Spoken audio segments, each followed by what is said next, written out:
G'day guys, Liam and Paddy here from Aussie Arvos, and today we're out in our local four-wheel driving area, I guess. We're Playground. in Toolangi State Forest. I haven't been up here in like literally We used to come up here all the time when we first started Aussie Arvos. This is our go-to spot for four-wheel driving. And I guess since we've been doing a lot more, we've been going further and further afield. But it's good to finally come back to our home turf and actually drive some tracks here. Yeah, there's a lot of good like tracks of all different sort of difficulties, I guess, to test out whatever sort of different car you got. And since the 80's looking all flash and all, you know, big tyres and that, we figured we better get out and give it some testing. Exactly right. As well as the patrols back on its 35s and stuff. So yeah, we're going to have a bit of an explore around here today. But yeah, I guess first we're going to air down and then we'll be able to get into it.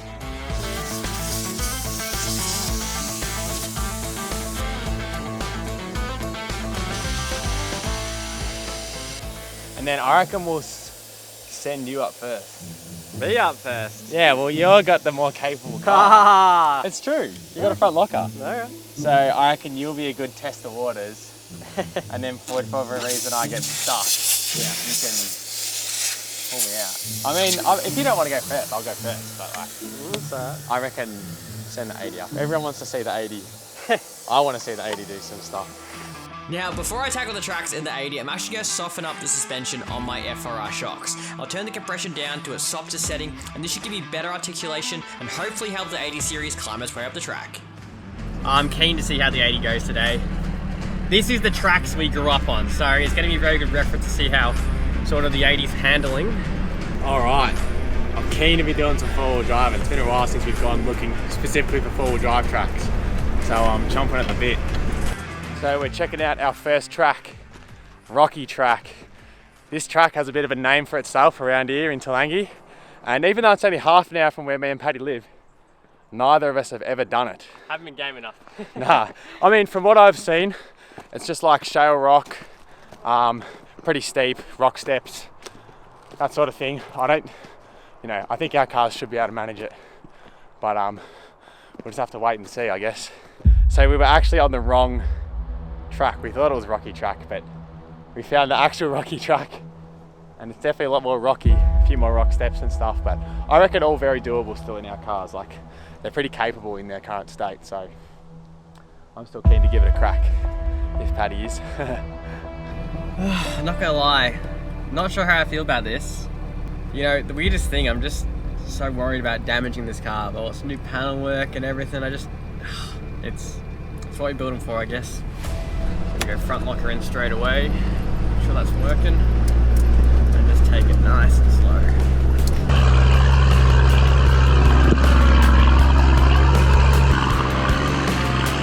This is probably some of the rockiest terrain I've been on since we've done this up. This is quite rocky. I've actually taken a bit more air out of the tyres just so I don't destroy them.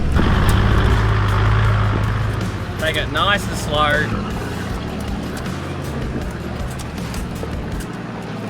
Suspension's nice, dialed in now. Just find the traction. Well, it feels good. It feels good.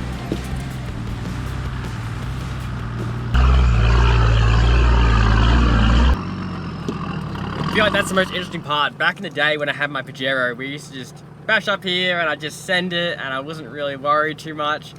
As my car's got nicer, ironically, as it's got more capable, I've gotten more worried about it as well. I guess I've got more attached to it over the years. It's funny how much someone can drive with no fear. It's funny, when it's that bit drier, you can actually take everything a lot slower. You don't have to feel like you have to rush into it. You can be steady, you know, back up if you need to, and just, that's my plan here.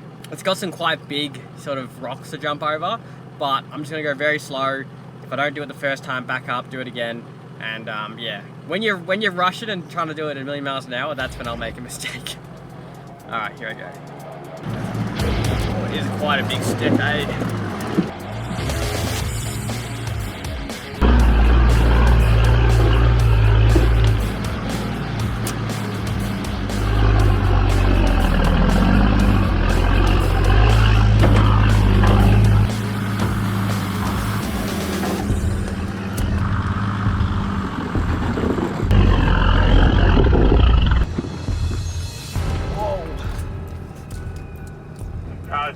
reckon you just need to steer it right a little bit more? Needed a bit, I kind of ran out of balls there. Quite a bit of momentum.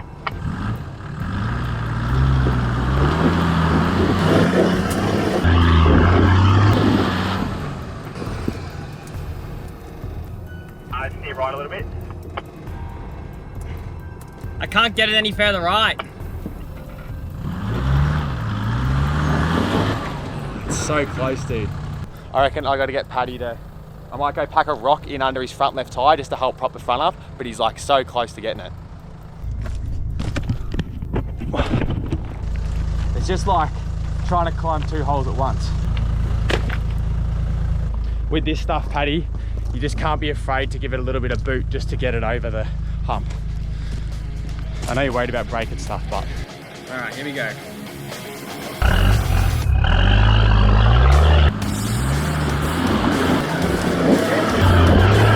Yes, good job, good job. Good job. Oh my God. Good work. Oh my God. All right. Keep going.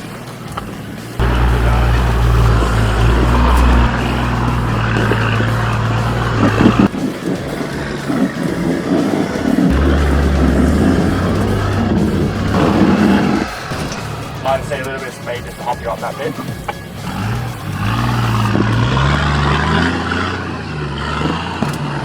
Whoa! Oh my God, that's close to the bank. Far out. I really don't like how close I am to this bank, Liam. You got heaps of room to the bank, dude. There's about a foot or more there. You're gonna have to give it just a little bit to pop it up like before.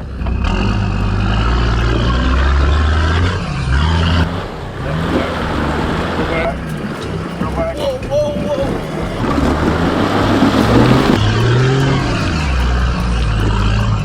Oh my God. That was a thick wheelie too. Jesus. This was your idea. You said let's do Rocky Track. You said let's do No, you said it first. I said what these devils say. You said yeah, Rocky Track. Your idea. Oh man. Why'd he send me first? It's very committing and it makes it so much harder. You guys gotta really like put yourself in my shoes. Brand new restored 80 series, fresh panels that are very hard to get. Oh.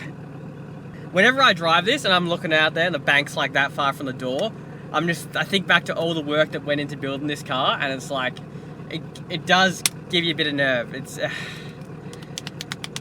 especially on a track like this where you're getting thrown around, it's intense. So at least with Liam's ute, you know, he's got to protect his 2 driver's doors, but the rest of the car's just a, you know, steel tray, so he's not as concerned.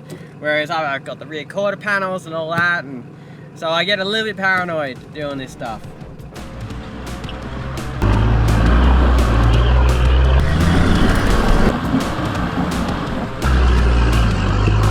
Oh, it's so dusty.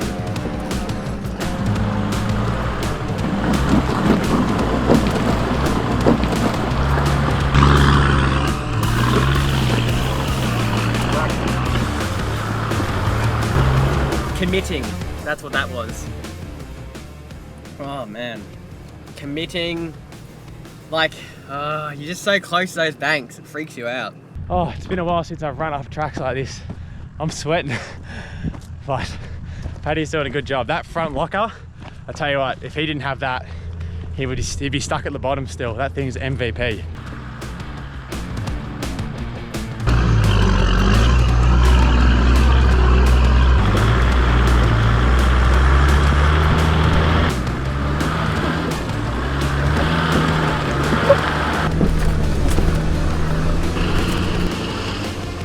Let's see if Liam can do it.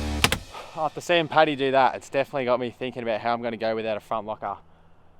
I'm going to have to definitely drive it a bit harder in order to bump myself up some of those bits. Because yeah, his locker was just doing all the work in that.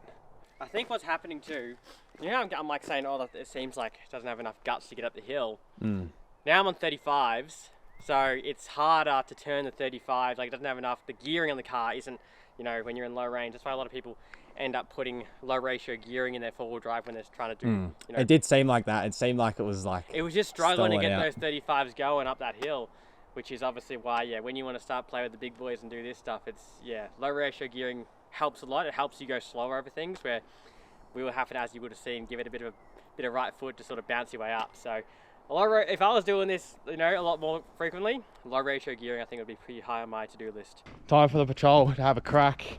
Not sure what to expect about how it'll do it, but that really looks like that Patrick's front locker there was carrying him through, so without that I might be struggling, but we'll see. I might also get actually my tree trunk protector. I'm going to get it out. So easy access, get that out. Back it on the floor. All right, we'll check the winch.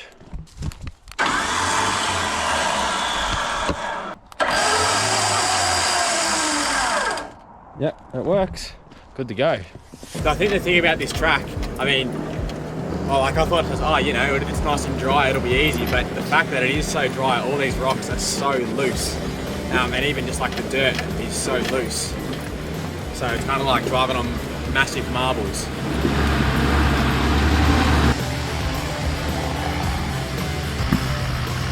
I feel like if I pick the right line, I reckon I should be able to get up this little step that Paddy had a bit of drama with. It might take me a couple goes, but I'm going to hit this stuff with a bit more momentum than Paddy was, because I know I'll need it to get through.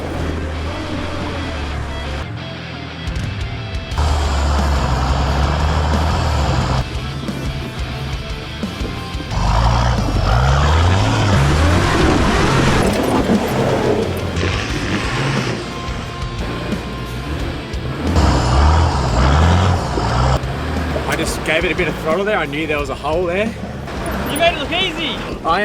You know what? I'll actually say, you know why I was able to drive that? Because I watched you do it and I could see how your car was getting stuck. So I purposely, as I came to that hole, gave it a bit of throttle to hop it over and then turned into it. So it's amazing how like seeing someone else drive can help how you can drive the track. Yeah. Oh, far out. That was sick. Patrol's just too good, what can I say? Or maybe I'm just a good driver, I don't know. No, I don't want to get too cocky. Alright, this next bit though looks pretty hard. See how we go. Yeah, honestly, the difference there was momentum. That was the only reason it took Paddy a few goes to get up, just because he wasn't carrying his momentum through the corner and through the hump. Made all the difference. Just carry the momentum through. The car's going to want to keep rolling over if it's moving forward, you know, so. But we're not out of the woods yet. Alright, next section.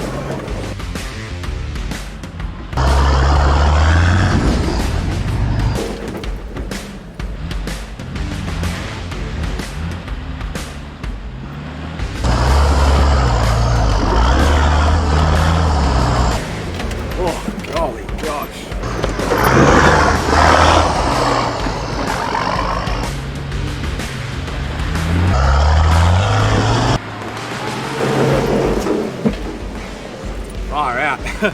It's definitely pretty loose.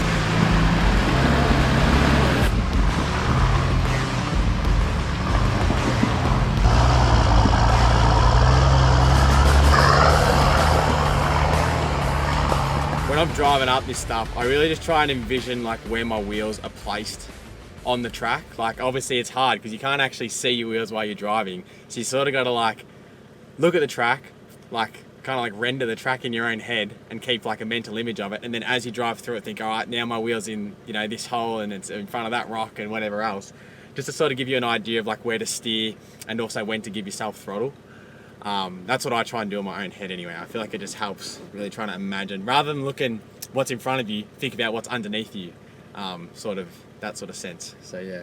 All right, we've still got quite a bit of rocky stuff ahead. So let's finish this track off, eh?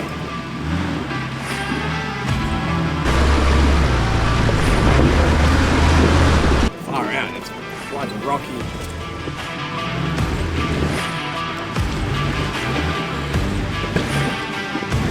Last little bit and it looks like we're at the top. Rocky track. Far out. I'm definitely an advocate of you don't need 35s, but it definitely helps sometimes. Well, I made it to the top of Rocky Track and I gotta say I'm impressed with the GQ. Like, I don't know what it is about it that it just works. Sort of just point and shoot. Wow. I was probably definitely a bit more hesitant. I think that's, you got to have confidence. If you don't have like, You got to commit. yeah, you got to commit. If you don't commit, then I mean, I suppose that's just having confidence in your driveline. Like, I'm confident in the driveline on the Patrol that I know I can give it a bit and I'm not going to break stuff. So it's actually good in that sense that you can afford to drive it a bit harder, knowing that you're not just going to blow CVs or whatever. So, no, did good.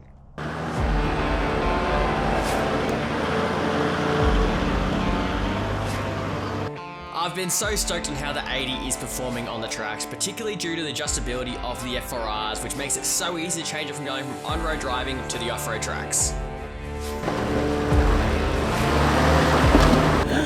Just cruising on up, lumbering around the Patrol.